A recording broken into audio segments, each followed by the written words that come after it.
Meus queridos, que bom. A gente sempre tem uma responsabilidade grande ao abrir a palavra e poder explicar essa palavra para vocês. Eu convido a igreja a abrir sua Bíblia para Efésios, capítulo 2, o texto que nosso irmão Marcos leu, do 11 até o 22. Vamos explorar esse texto e aprender sobre o poder do Evangelho. Efésios, capítulo 2, do 11 até o versículo 22. Vocês concordam com essa afirmação? Cristãos são intolerantes, preconceituosos e homofóbicos. Concordam com isso? Parcialmente. Você precisa entender que existe uma agenda que quer de todas as maneiras destruir a igreja. E por isso, a mídia, de maneira geral, trabalha intensamente para mostrar que cristão é uma pessoa bitolada, geralmente ele está escondido atrás da Bíblia, e ele está destruindo a nossa nação. A nossa nação, ela é representada do lado esquerdo meu, lado direito seu, por essa mulher que tem a Constituição na mão. Então, quem atrapalha o desenvolvimento do Brasil são esse pessoal, ou é esse pessoal que tem a Bíblia. E você pode ver nas novelas, filmes, quando apresenta algum personagem que é cristão, geralmente é uma pessoa assim bem... Eles fazem uma caricatura, não é? É uma pessoa bitolada, uma pessoa nervosa com a vida, de mal, né, com a vida, como a gente diz, e está sempre querendo podar a felicidade dos outros. Atribui-se a esse camarada chamado José Goebbels a essa frase: uma mentira repetida 1000 vezes se torna verdade. Sabe quem foi esse José Goebbels, ou Joseph Goebbels? Ele foi o marqueteiro da campanha do Hitler na Alemanha. Qualquer semelhança? Veja, ele foi o Duda Mendonça do Hitler. Ele colocou na mente, no coração dos alemães, que a Alemanha precisava de um homem como Hitler. Queria resolver todos os problemas da nação, iria colocar os alemães como topo do mundo, a raça ariana. Então, eu e você precisamos estar atentos quando você assiste Jornal Nacional, ou Jornal da Record, ou qualquer outro tipo de jornal, mídia. Você não pode se deixar seduzir por essas informações. Você sempre tem que avaliá-las à luz da palavra de Deus. Você não pode se deixar manipular. Conhecereis a verdade, e a verdade vos libertará. A mentira escraviza, a verdade liberta. Então, eu estava vendo um programa de auditório em que o tema de debate era essa questão de mudança de gênero de criança, que criança tem direito, se ela quiser e os pais não quiserem, ela pode procurar um juiz e mudar o nome dela e tudo mais, e cura gay. E aí, então, eles entrevistam várias pessoas que têm essa tendência homossexual, essa escolha, e eles dizem: eu não sou doente, estou muito bem de saúde. Agora eu quero que você preste atenção numa coisa. A mídia, de maneira geral, ela tem uma agenda. O apresentador, às vezes, ele até trabalha contra a própria opinião pessoal dele, porque ele tem que vender o peixe dessa desconstrução dos valores da sociedade. Preste bem atenção, Eurípides, você não é e nem prega cura gay. O cristianismo não prega isso. Não, pastor, mas eu já ouvi um outro pastor falando disso. Ele fala, mas o cristianismo não prega essa ideia de cura gay. Porque senão nós iríamos pregar cura de ladrão, cura de político, cura de assassino. O que o cristianismo bíblico proclama é arrependimento. O que nós chamamos os pecadores para arrepender-se dos seus pecados. Entenderam isso? Então, quando eles falam dessa cura gay, a sociedade fica contra a gente, como se a gente quisesse taxar essas pessoas de doentes. E não são. Eles fizeram uma escolha. Eles fizeram uma escolha de vida, de comportamento. Agora preste atenção no que a Bíblia diz, Atos 17:30. Fala da paciência de Deus com a humanidade. E o apóstolo Paulo disse para esses gregos, ele estava na Grécia, idólatras, dizendo o seguinte: olha, no passado, Deus não levou em conta essa ignorância. Que ignorância? A ignorância da idolatria, do afastamento dele. Deus foi paciente, até que ele enviasse o seu Filho, o Senhor Jesus, a esse mundo. Mas Paulo diz que alguma coisa mudou. Ele diz: mas agora, Deus ordena que todos, em todo lugar, se arrependam. Deus está sendo paciente ainda com as pessoas, porque Ele está no mundo inteiro chamando as pessoas ao arrependimento. Ele não prega cura gay, Ele prega que há pecado, que há desobediência, há rebeldia no coração do homem, e convida esses homens a aceitar o seu presente da salvação, como Ele fez comigo, como Ele fez com você. Você não foi curado, você foi convertido pela graça de Deus, você foi transformado numa nova pessoa. Por isso, nós podemos dizer do fundo do coração, com muita gratidão: se alguém está em Cristo, é uma nova criação. As coisas antigas passaram, não faz mais parte da nossa vida. Eis que tudo se fez novo. Por que Deus está chamando as pessoas ao arrependimento? O apóstolo Paulo explica: pois estabeleceu um dia, isso é futuro. Deus tem um dia reservado na sua agenda, em que há de julgar o mundo com justiça, por meio do homem que designou. Quem é esse homem? O Senhor Jesus. Ele vai voltar, a Bíblia diz que ele vai assentar-se no seu trono, porque o Senhor Jesus, ele está lá no céu com um corpo que ele foi glorificado. Lembra de Tomé? Eu não acredito que Jesus esteve aqui. No domingo seguinte, o Senhor Jesus esteve entre eles e chamou Tomé e disse: Tomé, coloca os seus dedos aqui, põe o seu dedo do meu lado e veja que sou eu mesmo. E Tomé fez aquela declaração maravilhosa: Senhor meu e Deus meu. Então, meus queridos, a minha proposta hoje à noite é que a comunidade da fé, a igreja, ela deve ser como uma vitrine para mostrar ao mundo o poder do Evangelho. Não é indo num programa de auditório. Eu até acabei falhando aqui, que eu esqueci eu passei esse trem aqui, passei batido. Eu estava assistindo esse programa de auditório, e é interessante que havia um grupo do lado de cá, não é essa fotografia eu pus só para ilustrar, mas um grupo do lado de cá que defendia ferozmente que crianças podem mudar o gênero, que não tem esse negócio de cura gay, e tinha um grupo do lado de cá, muito caladinho, mas dizendo: não, a gente acha que isso não é meio errado, tal. E o apresentador conseguiu manipular toda a plateia e jogou a plateia contra aquela minoria, que tinha uma opinião diferente da maioria. Então, é por isso que eu não concordo com crentes, cristãos, pastores, indo nesses programas, porque você não tem a possibilidade de explicar nada, eles não te ouvem. Quando você começa a falar, o apresentador já joga um contra você. Quando você começa a falar, ele provoca a multidão lá, a plateia, para vaiar você. Então, não vai. John MacArthur é um grande pastor nos Estados Unidos, da Igreja dos Irmãos lá.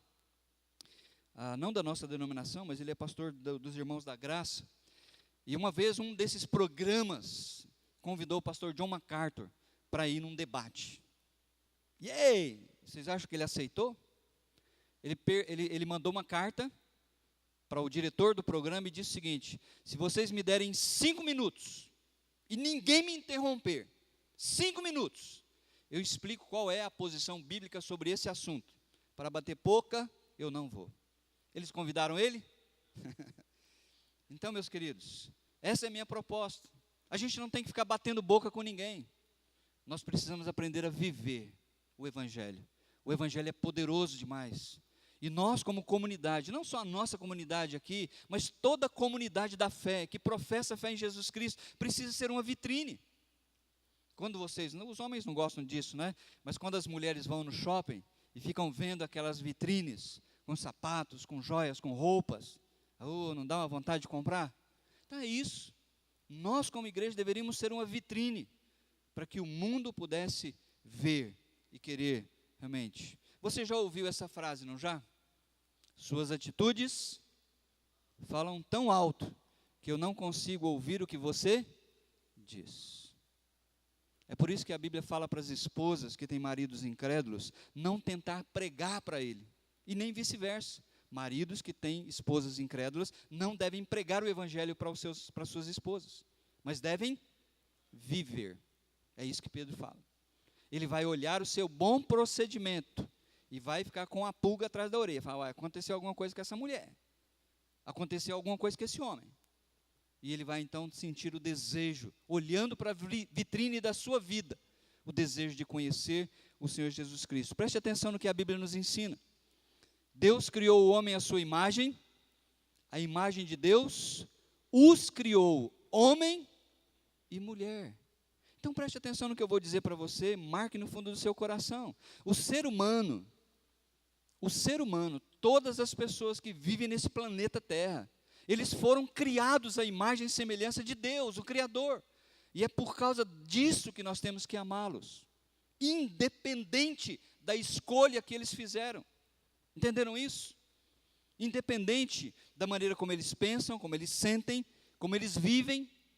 Isso não significa que você tem que concordar, mas você precisa amar o pecador.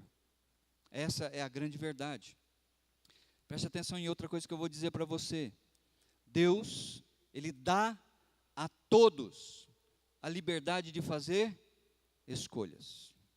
Cada pessoa pode escolher o destino que quer, a vida que quer.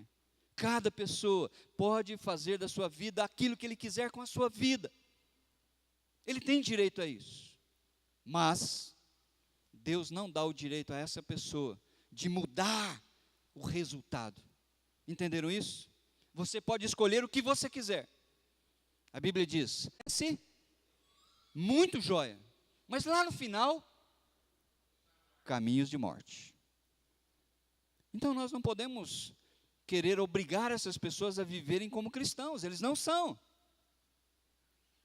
Quando Samuel ou a Ruth eram menores, as pessoas vinham falar comigo, olha o Samuel, olha a Ruth, olha o Samuel. E eu dizia, mas isso é comportamento de incrédulo aí. Eles não são crentes ainda não. Agora o dia que eles forem transformados pelo poder de Deus, aí sim, podemos exigir deles, como a gente deve exigir de cada um de nós, um comportamento que agrada a Deus. Lembra de Caim? Preste bem atenção no que Deus falou para ele. Caim, ele estava com intenções no coração, na mente, de matar o seu irmão. E Deus então fala para ele, olha, o pecado o ameaça à porta. É como se o pecado estivesse à porta da vida dele, batendo e dizendo, eu quero entrar. E Deus disse, olha, o pecado quer conquistar você. Mas você deve dominá-lo. A questão é que o homem sem Deus não tem como dominar o pecado. Quando Deus falou isso para Caim, sabe o que Deus queria do coração dele? Se prostrasse, levantasse as mãos para o céu e dissesse, Deus, então me ajuda, porque senão eu vou fazer besteira. Porque no meu coração eu já matei o meu irmão. E se o Senhor não me ajudar, isso vai para a prática. Só que Caim não fez isso. Ele falou para Deus, o que eu tenho com meu irmão? Sou o tutor dele não, problema dele, onde é que ele está, onde ele vai? Então nós precisamos aprender isso. Não me envergonho do Evangelho, porque é o poder de Deus para curar todo aquele que crê. Amém? Misericórdia, não é isso que a Bíblia ensina. O Evangelho é o poder de Deus para salvação. Eu quero ensinar 3 verdades para você nesse texto de Efésios, capítulo 2, do 11 até o 22. A primeira verdade é que o poder do Evangelho transforma o que é impossível de ser transformado. Você ouviu o que eu estou dizendo hoje à noite? Você crê no poder do Evangelho? Então, meu marido nunca vai se converter. Então, minha esposa nunca vai se converter. Meu filho nunca vai. Você não sabe. Você não conhece o poder do Evangelho. O apóstolo ele vai usar uma ilustração da briga centenária entre judeus e gentios, para ilustrar, para ensinar o poder do Evangelho de fazer o impossível. O Evangelho é capaz de transformar aquilo que humanamente é impossível de fazer. Ele vai dar, no versículo 11, um feedback para os cristãos da Ásia, lá em Éfeso. Ele vai falar assim: olha, vocês precisam saber o que vocês eram antes de conhecer a Jesus. Olha comigo no versículo 11. Portanto, lembrem-se de que anteriormente, antes de vocês conhecerem a Cristo, vocês eram gentios. Vocês foram chamados incircuncisos. Versículo 12. Vocês estavam sem Cristo, separados da comunidade de Israel, estrangeiros quanto às alianças da promessa, ou seja, como gentio, eles não participavam das bênçãos. Eles estavam alheios a isso, eles nem sabiam que existiam essas bênçãos prometidas. Sem esperança, sem Deus no mundo. Uma situação totalmente contrária. Não havia nada que humanamente eles pudessem fazer para mudar essa circunstância. Mas a palavra de Deus, mas agora, alguma coisa mudou, alguma coisa transformou a vida daqueles gentios.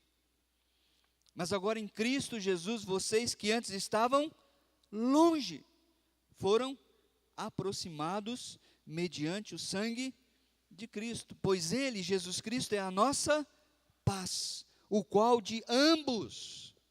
Esse ambos aí, ele está falando de judeus e gentios, que eram inimigos, mortais.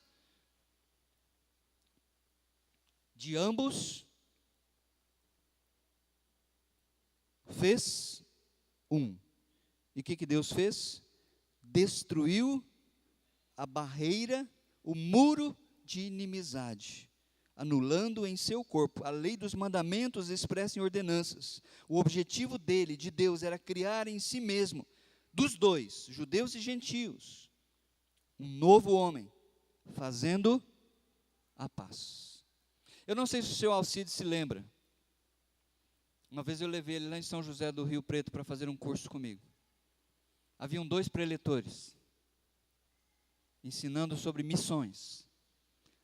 Lembra, seu Alcides? Um era judeu.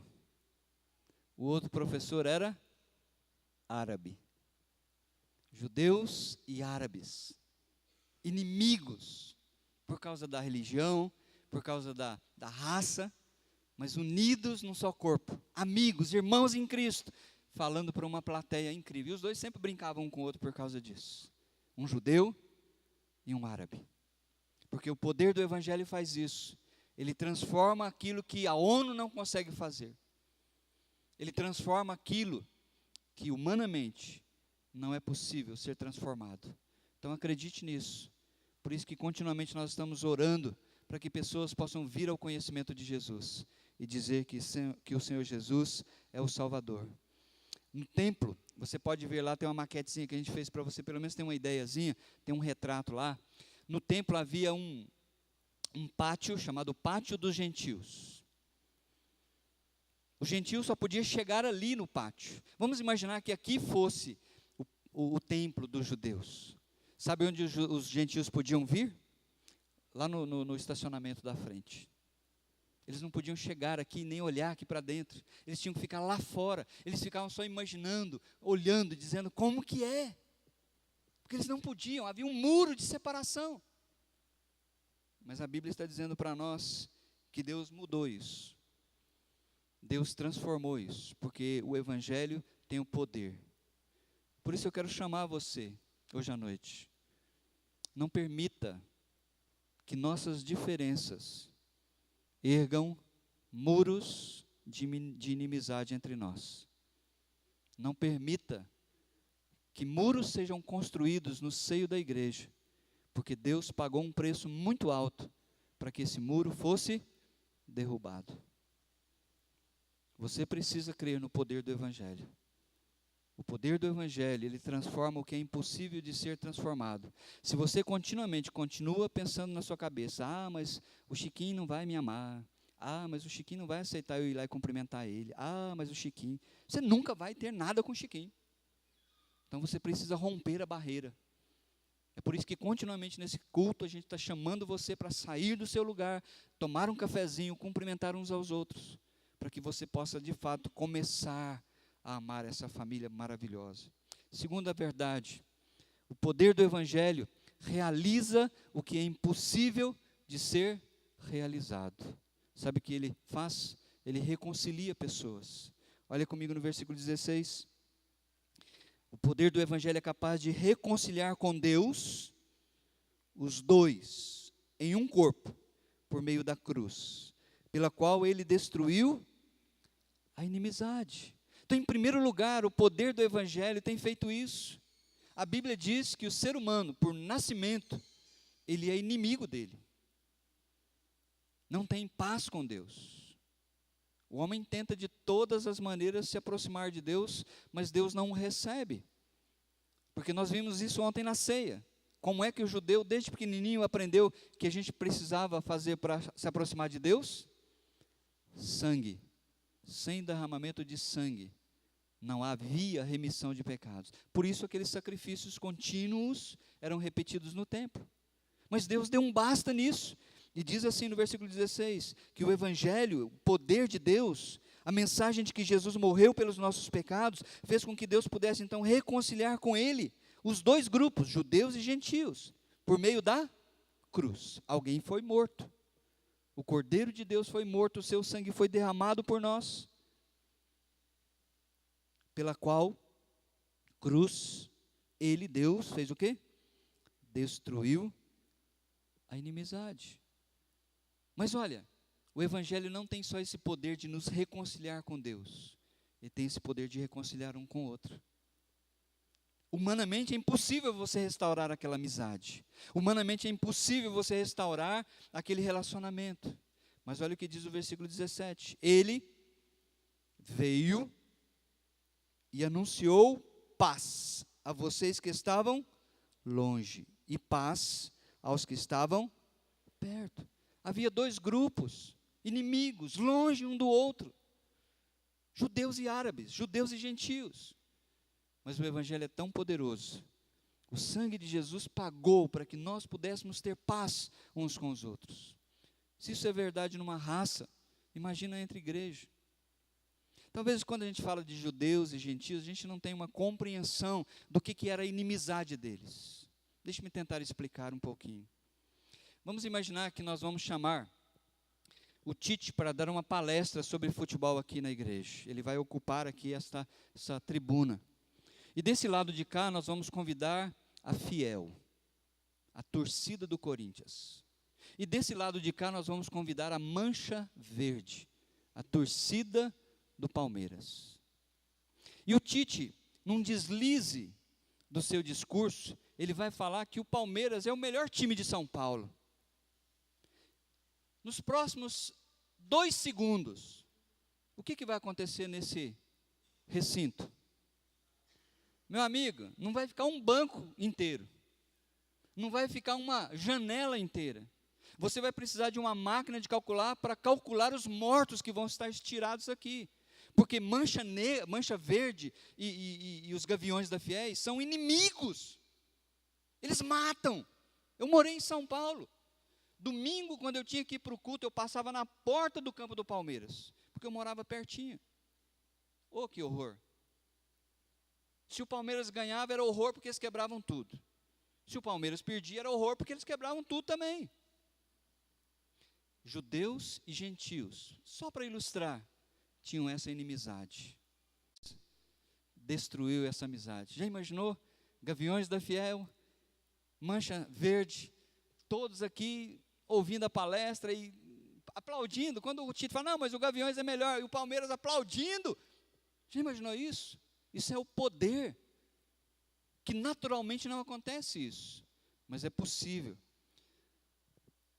unir os de longe e unir os de perto, e estabelecer a unidade. Olha o versículo 18, diz assim, pois, por meio dele, está falando do Senhor Jesus, do seu sacrifício na cruz, do seu sangue derramado, tanto nós, como vocês, 2 grupos que antes eram inimigos, agora estão unidos e temos acesso ao Pai. A Mancha Verde e os Gaviões da Fiéis podem orar a Deus e dizer, Senhor, somos uma só família. porque foram transformados por esse poder maravilhoso. Então eu quero que você entenda isso, o poder do Evangelho tem unido no mesmo corpo pessoas totalmente diferentes, ricos e pobres, cultos e iletrados, brancos e negros, homens e mulheres, adultos e crianças. Você precisa crer nessa verdade. Nenhuma outra instituição humana consegue fazer isso. Unir pessoas tão distintas, tão diferentes, e colocá-las no mesmo patamar, uns aceitando os outros, uns amando os outros. O poder do Evangelho é capaz de fazer isso. A igreja, ela é uma unidade, mas nessa unidade existe uma diversidade, assim como é o nosso Deus. Deus é uma unidade, há um só, mas é uma diversidade, Pai, Filho e Espírito Santo. E nós como igreja precisamos viver isso. A unidade já foi estabelecida, a gente não precisa inventar a unidade.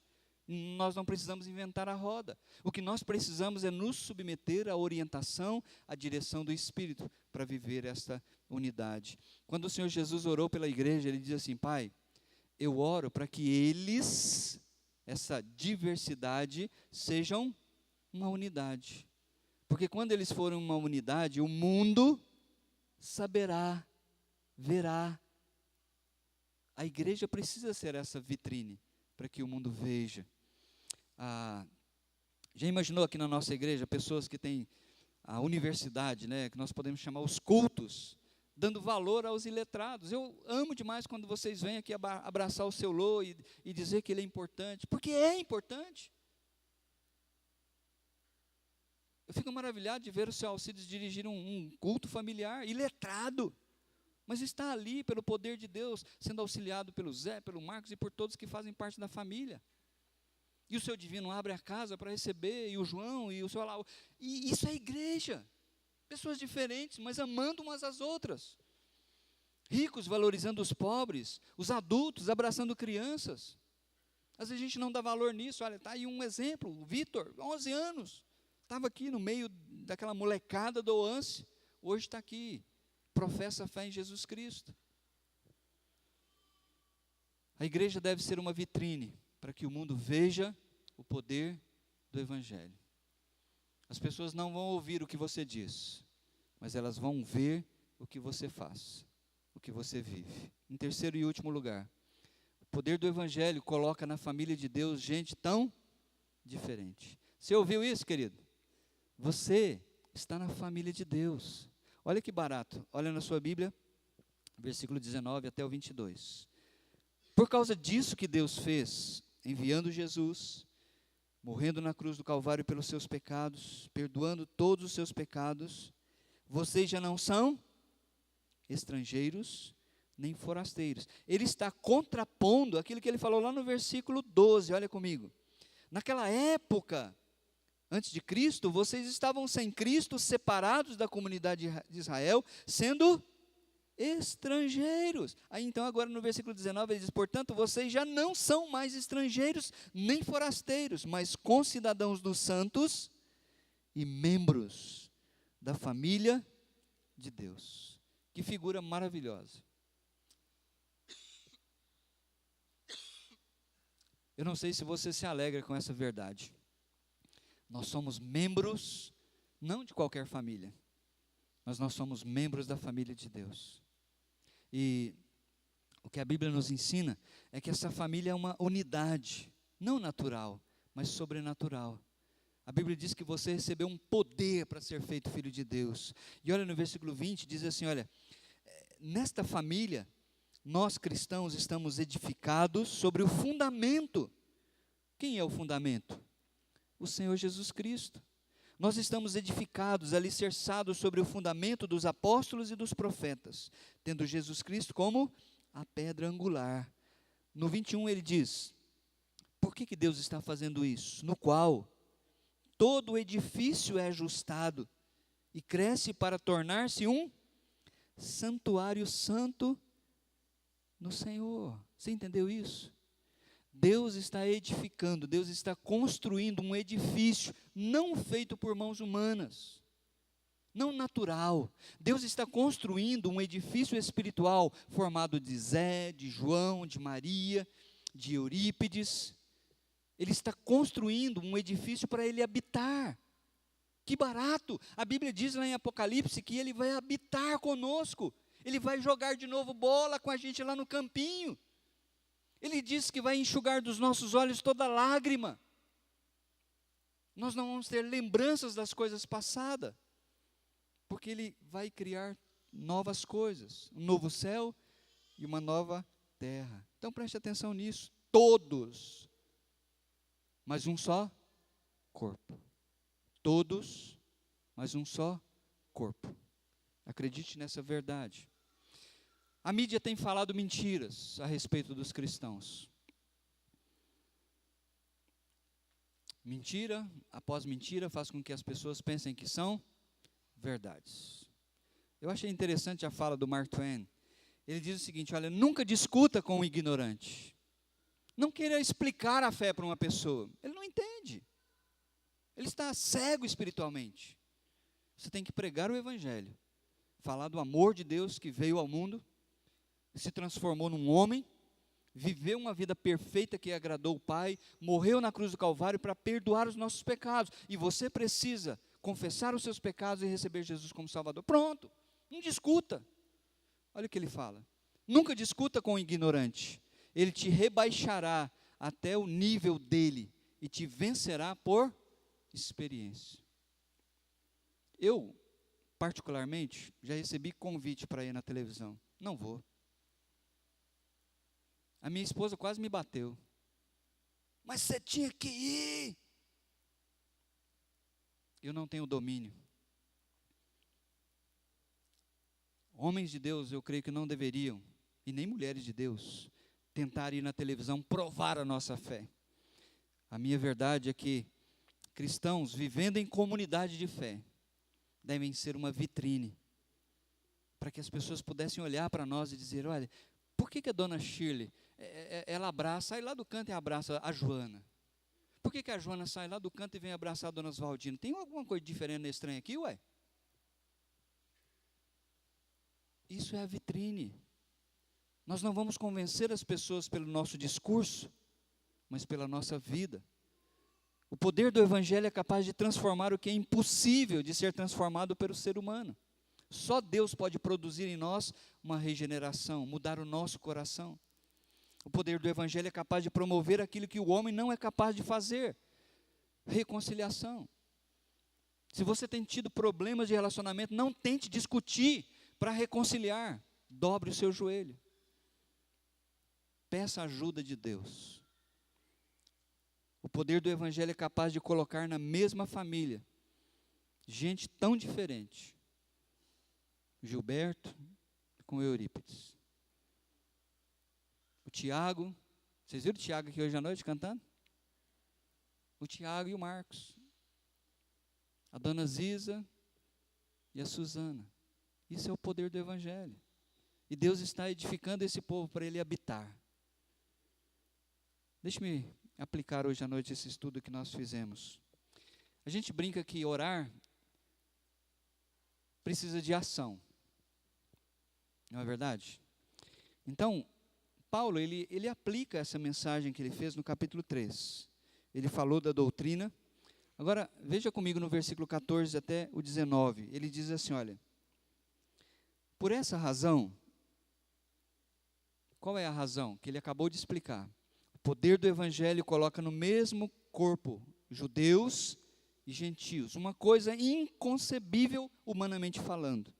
Por essa razão, ajoelho-me diante do Pai, do qual recebe o nome toda a família, nos céus e na terra. Todos os cristãos que estão vivos e aqueles que morreram estão na glória e invocam Deus como Pai. Somos a família de Deus. E ele diz: eu oro, com qual propósito? Para que, com as suas gloriosas riquezas, ele os fortaleça no íntimo do seu ser, com poder, por meio do seu Espírito, para que Cristo habite no coração de vocês, mediante a fé. E oro para que estando arraigados e alicerçados em amor, vocês possam, juntamente com todos os santos, os crentes, compreender a largura, o comprimento, a altura e a profundidade, e conhecer o amor de Cristo, que excede todo o entendimento, para que vocês sejam cheios de toda a plenitude de Deus.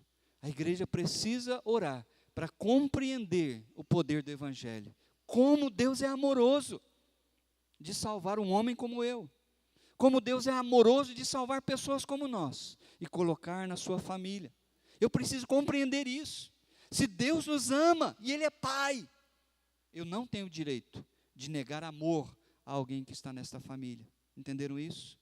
E aí então Paulo, ele finaliza com esta oração, no versículo 20 até o 21. Aquele que é capaz de fazer o que pedimos ou pensamos. Deus é poderoso para fazer muito mais do que pedimos ou pensamos. Não para te dar um carro novo. O contexto é para que a igreja possa viver em harmonia. Para que o Evangelho, o poder do Evangelho seja manifestado nesse povo. Então Paulo está dizendo, eu oro para que isso aconteça.